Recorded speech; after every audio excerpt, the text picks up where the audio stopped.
చరణ్ చేతిలో ఈ గాయాలకి కారణం ఏందని చాలా మంది కామెంట్లు పెడతానే ఉన్నారు. ఇంతకీ విషయం ఏంటంటే నిన్న ఒక వీడియో అప్లోడ్ చేసినాం. మా అబ్బాయికి ఏ అలవాటు లేదనే వీడియో యాజ్ టీచ్ ఎప్పట్లాగానే మార్నింగ్ 7 గంటలకు అప్లోడ్ చేసినాము. తీరా కామెంట్లు చూస్తే చరణ్ చేతికి ఏమైంది, చరణ్ చేతికి ఏమైంది, చరణ్ చేతికి ఏమైంది, యూట్యూబ్ ఇన్స్టాగ్రామ్ రెండిట్లో ప్రజలు ఎంత షార్ప్గా ఉన్నారంటే చేతిలో ఉండే గాయాలను కూడా కామెంట్ చేస్తున్నారు. ఇంకొంతమంది అయితే ఇంకా డీప్ గా ఆలోచించి ఇది లవ్ ఫెయిల్యూర్ గాయాలే అని డిక్లరేషన్ కూడా ఇచ్చేసారు.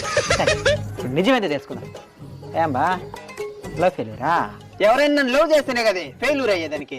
అది కూడా నిజమే, కానీ ఇది అమ్మాయి కోసం వారటంతో కోసుకున్న గాయాలమానే ఉండదు.